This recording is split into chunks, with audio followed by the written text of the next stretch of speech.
And going live, 3, 2, 1, broadcast. Hi everyone, welcome to tonight's webinar on how to get those resolutions to go the distance. I'm here with Jonathan, as you could see, who heads up Sense. Do you want to just introduce yourself, Jonathan, before I... Yeah, hi there everybody. Thanks for coming on the webinar this evening.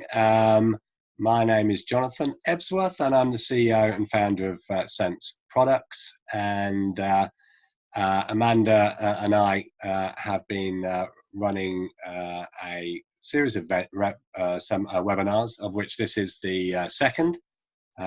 We started with gut tips for the festive season in December, and now Amanda has very kindly come on to talk about resolutions that go the distance, as you can see on your screen. So I'll be quizzing you in a second, Jonathan, as to what your resolutions are. But I think we're at that point in the year, that kind of critical point, are we? Everyone's gone back to work, kids have gone back to school if you have kids, and it's, well, what's going to happen next? So I'm just going to take about 10, 12 minutes of your time to run through some tips from 15 years at the front line of being a nutritionist in practice, but also just being someone who gets out and speaks to people a lot, and ways to make your life easier, because we all need a bit of that on a dark, cold January day. So Jonathan, if you could put it on the next slide, please, that would be great. So we're first going to look at the subject of habits and how long it takes to kind of build a habit. But here's the sort of top 5 resolutions that I hear time in, time again. So sleeping better, that's a big one. Sleep's a big subject now in the media, isn't it? And I know that that was one of Jonathan's kind of key points for him personally. Lose weight, the eternal quest for weight loss. And of course, as we get older, I don't know how old you all are who are listening in, but certainly by midlife, fat stores for a woman especially tend to migrate from the traditional stores of hips and bottom up to the waist, thus the midlife spreads. We'll look at that in a little bit of detail. People always talk about cutting down or cutting out caffeine, sugar, and or alcohol, maybe all 3, maybe just one of them. I'm not going to talk about veganuary because I think we can cover that endlessly. We might well do it in another webinar, probably in February and March time. But for now, let's just look at those kind of 3 things that people often look to cut down upon. Gut health has got to be there. It's such an important subject. And energy. Now, energy, of course, is the output of better sleep and better nutrition. So hopefully, by the time you work through points 1 to 4, you're just bouncing around again. So let's get to it. So Jonathan, do you want to, next slide, please? I just want to touch on this though in terms of defining your goal, because if you read any kind of popular psychology book or neuroscience book, it talks about really trying to define, commit it to paper, write it down. I'm a big fan of actually coming up with 3 words to sum up the goals for the year. Also, I've seen it written as a sentence, try and define it as a 1-sentence thing, trying to filter down really what you're aiming to do. A resolution might not be a 12-month resolution, maybe it's a 4-month resolution. It doesn't matter. The point is trying to define it, make it more meaningful for you. And of course, that's completely personal. So it doesn't need to be the same as someone else in the office, someone else in the family. And I often ask clients when they're looking to do a lifestyle change, make a lifestyle change, why? Why is it important to them? If you can kind of increase the size of their why, that really can help see you through those more difficult, challenging days. Okay, next slide. So I just wanted to touch on better sleep really, because sleep deprivation has a total body and mind effect and mood effect, very particularly. So it's not just about lack of concentration, it's also about changing mood. So as you see, there are really some quite considerable serious health risks related to sleep deprivation. It's not just about yawning or lack of concentration, but definitely risk of obesity, type 2 diabetes, probably among the better known. So if you're a shift worker, that's something you're probably well aware of already. But even things like heart disease or increased heart rate variability, now that can be seen as one of the measures of stress resilience, for example, will be impacted by sleep deprivation. So what I would say is, if you have a sleep debt, in other words, if you didn't get enough last night, try and pay it off today. Don't think I'll wait till the weekend and catch up. It doesn't work like that as far as the body's concerned. Try and get it in, ideally within the 24-hour cycle, of course. But if you are sleep deprived from a bad night last night, try and pay it off the next day. Let's move on. I thought this was just a really interesting bit of information to run through in terms of... I love this, Amanda. I thought it was great. Really gives you something to focus on throughout the day. Yeah. And I think one of the key points there is your deepest sleep is about 2 a.m. And one thing that will impact deep sleep is if your body is busy detoxifying and metabolizing alcohol that has helped you fall asleep, because that's what alcohol does. It can make you feel drowsy, but the quality of sleep will change. So you won't get that really restorative deep sleep. So that's kind of partly why I wanted to illustrate it with this, this visual here. What I would say is that most of the research that I've read anyway says that trying to get to bed pre-11, even if it's just pre-11, is a really good habit.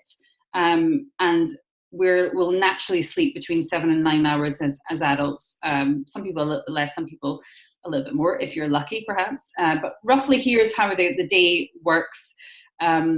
Concentration kind of hits its peak. It says there at 2:30. I've also read research that the first thing in the morning is when we can go deep with our mind, and the afternoon is more like manager, so maker manager. There was a great book on that called The One Thing, which I absolutely loved. But little things like having a bowel movement, ideally first thing in the morning, just to kind of set the rhythm right. So really nice little interesting slide.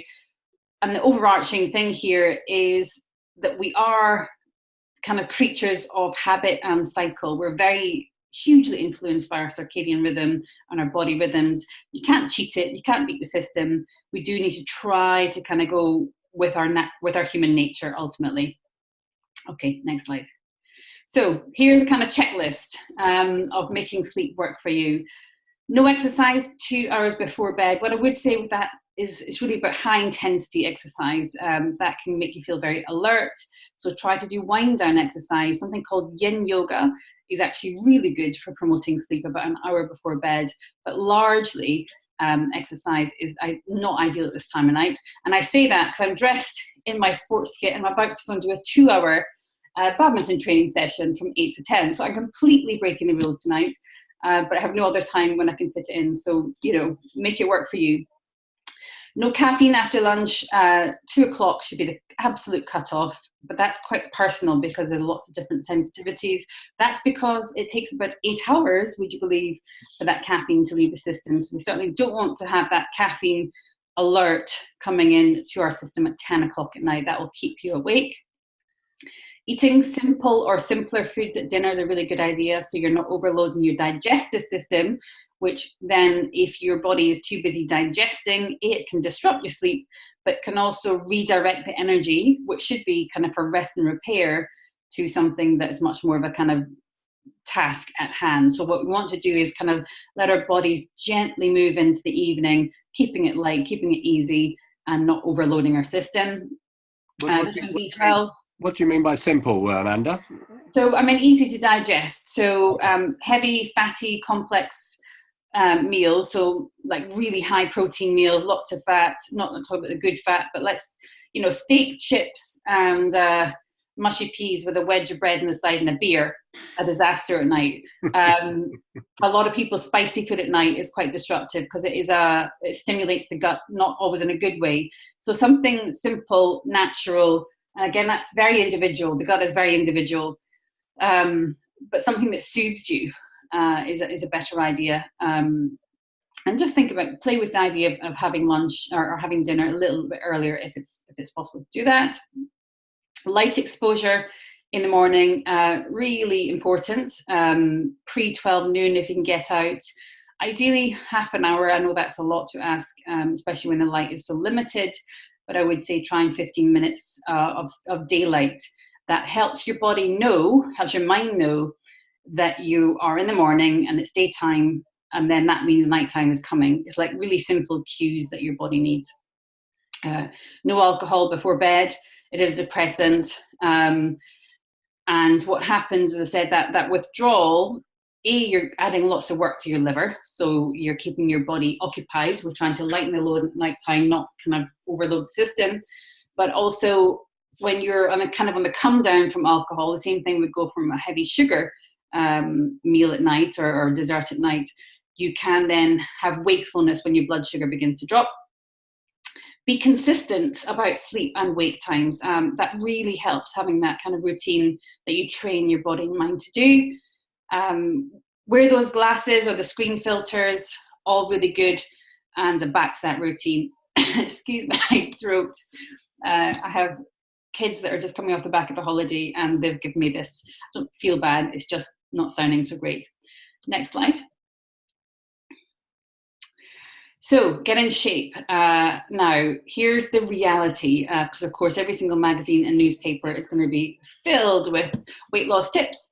I often write them, but here's the reality of it. The onus is on us as we age to kind of take hold of those reins, because if you do nothing, the chances are you will gain slowly but steadily over the years. So we do need to kind of change our strategy. So this is really a bit of information if you're listening.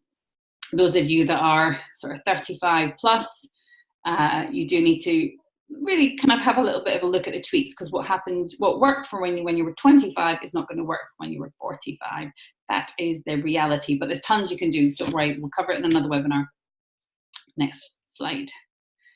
So if you are looking to lose weight, some really simple things. Again, there's tons of information out there on this time of year. But what I would say is that there's two great ways to have breakfast.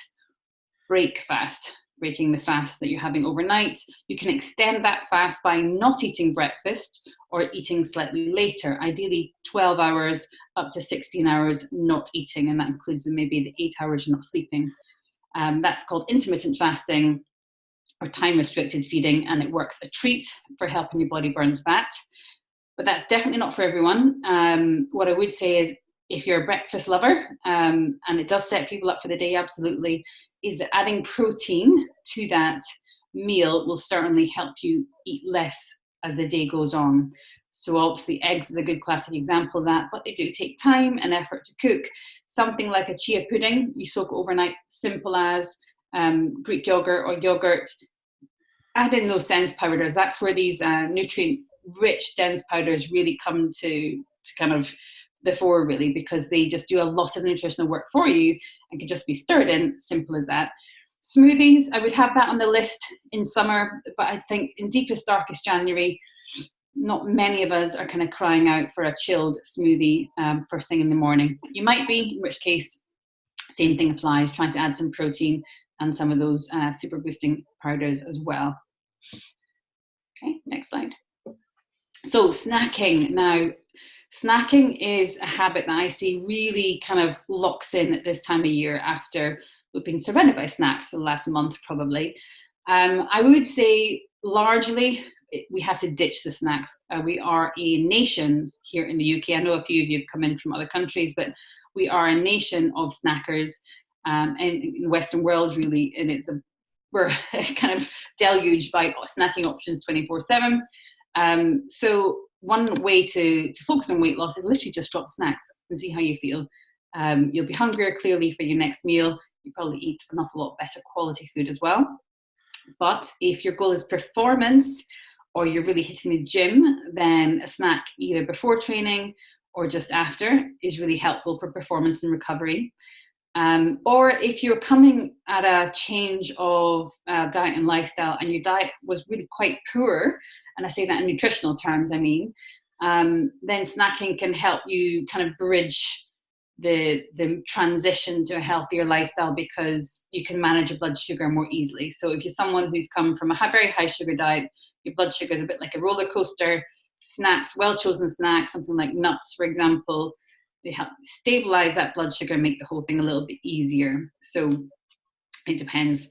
And then what I've said there is premenstrual women, as you'll know, tend to do well on snacks. And of course, this does not apply to children who need snacks because they're constantly growing and moving. So we've got, what I tend to do is try and avoid those snacks with loads of sugar in. If you feel like you're the type of person who is going to snack, then find something that really is going to give you some nutrition rather than something that is sweet. Yeah, and that is less than 5 grams per 100 grams on the packet. Most packets will give you maybe 30 grams or 40 grams information, so obviously you need to recalculate according to the number of grams in that, but that's what you're looking for low sugar. Cool. Okay. It is a personal journey when it comes to weight loss. There are so many factors involved, including your genetics. Actually, a lot, of course, is up here in the mind, but generally what we're looking at is gut health is very much involved with weight loss and weight management ongoing. Clearly you need to move, but that doesn't mean, I've used the word moving there deliberately, because you don't need to exercise or work out. You just need to move like a human being. That kind of 10,000 steps a day, I'd push that up to about 12 to 15,000 steps a day if you're focused on weight loss. Trying to be active throughout the day. It's called NEAT exercise. It's the sort of stuff that really builds and really helps keep the weight off in the long term too. Eating fiber, not just great for the gut, helps you feel fuller. So eat bulky to stay slim. Don't forget about the fat. We do need the good fats that helps you feel satiated, so satisfied after a meal. The essential fatty acids are really important in hormonal health and brain health, joint health, you name it, we can't miss it out. Largely, I move the focus away from calorie counting to portions and proportions. It makes it simpler and usually more sustainable. Not always, but usually. I'm a big fan of adding in fasts or intermittent fasts, because I think that kind of presses fast forward on results, and a lot of us are looking ultimately for a quick result. It's a safe result. And I cannot emphasize this last point enough. High nutrient ingredients are really important. At the end of the day, we're asking our bodies to work day in, day out. We're demanding a lot from our bodies. We need to put the right fuel in to get the right result, and that of course includes things like supporting your metabolism, and I mean metabolism in the widest sense. So again, that's where Jonathan's sense powders really come in very handy indeed.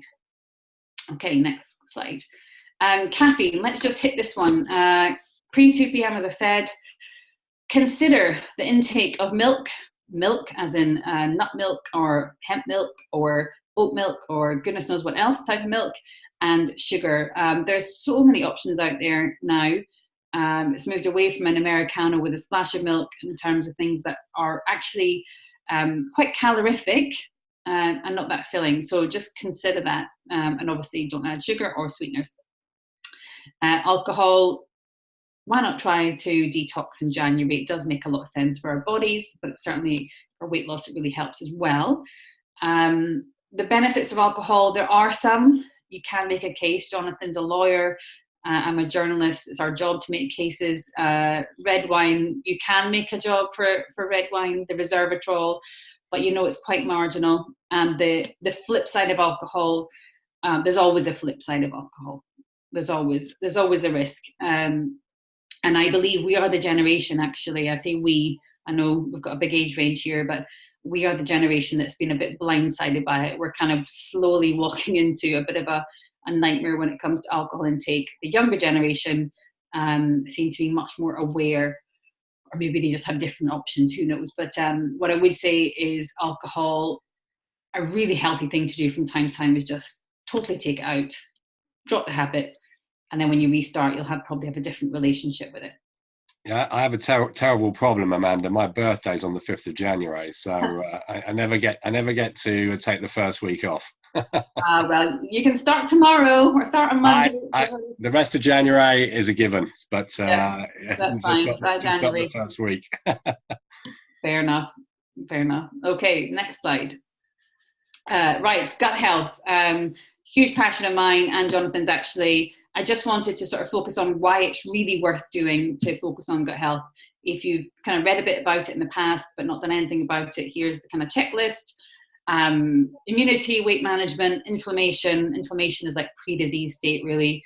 Improves your skin, helps reduce bloating, food intolerances, not so much allergies because they're kind of set. But that's just a really small checklist of things that are impacted by digestion. It's not just about feeling uncomfortable after food. It's so much wider than that. This is not the webinar to go into this in detail. I just wanted to highlight to you, if your motivation and your resolution is focused on that, good for you. Give it your attention. You'll really feel the benefit. Okay. So I think you went ahead one, get gut savvy. Yes, so let's just look at just a few of the things you can do. Probiotics and prebiotics, I've put in there age and stage, because if you are listening and thinking about maybe young people, children, they do require a different protocol, as I would say in the clinic. And what I would say with fibre and prebiotics is good to start slow and build up. Fermented foods are a great source of probiotics, that's those beneficial bacteria, and you can get supplements as well. Get regular, that means get regular, not just in terms of bowel movements, which is what we're often talking about, but also just in terms of your routine. This January, I think, is a lot about establishing the routine that then can see you through the rest of the year. Now's the time to do the work to make that form the habit over the next month. Exercise is great for the gut. It increases the level of something called butyrate, which is a short chain fatty acid. So it's wonderful for the overall health of the gut, but also helps with the movement through the gut, not surprisingly, in addition to reducing stress, which also helps the gut, in addition to all the other wonderful benefits of exercise. But what I would say is with gut health in particular, it is really quite personal. So if you struggle when you change your diet and you don't quite get the results that you are looking for, get back in touch with us and we can see where we can guide you. And last, but definitely not least, energy. As I said at the beginning of this webinar, better energy clearly comes from doing all those things, not in a sequence. It's not linear like that, but certainly from that kind of overall lifestyle piece, from looking at getting your systems of the body working well, your metabolism, detoxification, elimination, the assimilation of nutrients, all that kind of stuff that goes on without us noticing. High nutrient foods, as I said, is really vital to getting that energy output. If you don't sleep well, you're not going to have great energy. If you're stressed, that's going to impact your energy. This is really obvious stuff. But what I would say is that energy is a really good kind of litmus test. That's your marker. How is your energy? Are you kind of on your knees compared to where you were 3 years ago? Why is that? Or is it the reverse? Think about it as the last stage, or your checkpoint. Where's my energy? Sometimes at this time of year, it can be harder to find that energy, probably because of the light. And that sends that kind of slight hangover from the Christmas and New Year. But I would say just check in with your energy, be mindful of that, and use that as a really good guide going forward. So I think Jonathan's got some of the questions from the listeners. We're going to wrap up quite soon because I know that everything calls your attention, but please, as he mentioned, we are doing a series of webinars, so watch out for the next ones coming up. And we also really like to hear from you in terms of topics you'd like us to cover. So don't be a stranger when it comes to that, and just get involved. Jonathan, can you give me a couple of the questions? Yeah, sure. Well, I'm going to be slightly biased and put my mum's question first, which came in earlier in the week. Hi, Mum. She'd like to know how you can tell which probiotics you need, and do they go deep into the gut, and how do they help? Right. Well, what I would say to your mum is that you can get gut tests now that give an indication of what's required, but in some ways our understanding is at the tip of the iceberg. And what my approach tends to be is, yes, I will do a stool test and analyze and figure out more precisely, but then there are certain ways things evolve. So if you are very young, which your mother's not going to be, but if you're very young, then there are certain strains that are more important than when you're older. I would ask her if she's had antibiotics. And then I would be educating her around the fact that diet and prebiotics are really important as well. You can't just take probiotics and kind of solve. You've got to look at the whole ecology of the gut, Sometimes I call it the gut garden. If someone's a gardener, so you have to manage it like you're managing a garden. You have to get the soil, the terrain right. You have to weed it. You have to put the good stuff in, the fertilizer, and then you're going to get the result that you're looking for. So it's not one single factor, but you can test for certain indicators that help to kind of point towards what might be needed. Okay, super. Another question. People are telling me to turn off my phone and my devices an hour before I go to bed. Why is that? It's because of the light. It's telling your brain that it's not time to wind down. And even the thinking and that kind of focused thinking is not wind down mode and mentally either. So, if you're going to have a screen on, look, you can Google this obviously after the webinar, glasses that you can get very cheaply online. Most of the, up-to-date laptops and phones, you can switch to kind of nighttime light, but it's all about what your brain is understanding about what time of day it is. Because of course, we're still kind of hunter-gatherers in our evolutionary timeline. So we haven't adapted to this constant light. I'll show you this thing actually. So what I do, you can't quite see this. So in the morning when I come down, because it's late, the light in Scotland is really late. So I put this light on at like 6:30 in the morning, and I have it in my little home office here. Actually, it's a portable one that I carry around. So I'm telling my brain it's sunlight. I wake up with a sunlight alarm. So I'm waking up to that light, and it wakes me up over 15 minutes, gently, as if it was sunrise. And it has made a huge difference to me at this time of year. And, given I'm someone who kind of has a lot of information and does a lot of things right, that those little things I've become quite militant about, because living pretty far north a lot of the time, although I did just come from Iceland with this 4 hours of daylight, which is a whole nother ballgame altogether. But those things can really it's all about telling your brain, what are the messages, what are we doing, and trying to keep a rhythm going even in those darker months. So we're effectively trying to not trick our brains, but to make sure that our brains are getting the right messages, and having white light from a screen or a device late at night is just sending the wrong message, basically. Yeah, and what goes with it as well. So it's the fact that you're, focused and maybe stressed by what you're reading in an email, or when I was watching that new Netflix series, Messiah, and it's so good. So I went wrong, and I kind of just started binge watching it. And then I couldn't sleep because it was like these scenes are in my mind, and it just kind of too much drama, and had a terrible night's sleep a couple of nights ago. So you have to be quite strict about it if you really want it to work.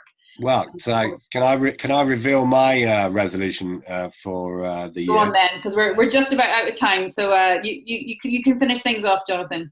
Okay, so for me, it is about consistent routine. I'm really bad, and have been bad, at having a consistent routine where you get up at the same time in the morning, and you go to bed at the same time at night, and you try and eat well before your bedtime, and do the things that we've just been talking about, not reading my device or my phone late at night. That's always a habit. The last thing I do is look at my phone, which is who is going to be on the other end of that at 11 or 11:30.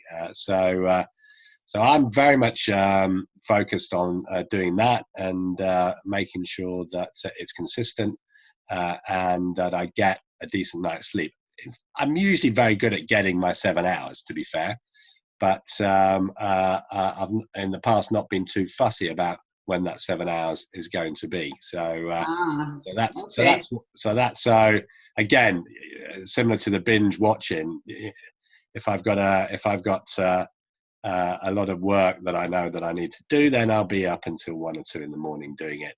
Whereas I really should think more carefully about the fact that consistency is the key. Consistency is key, and what we're also talking about is optimization. So by sticking within that cycle, you actually optimize performance, brain function, sleep function. So yes, consistency is absolutely key, but I often think it's tainted as quite a boring word.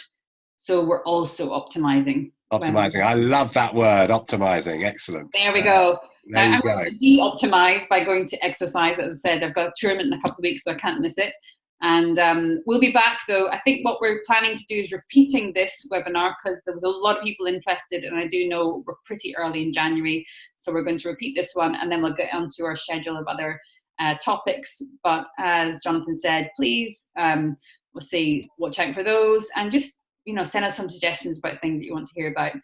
And in the meantime, Happy New Year.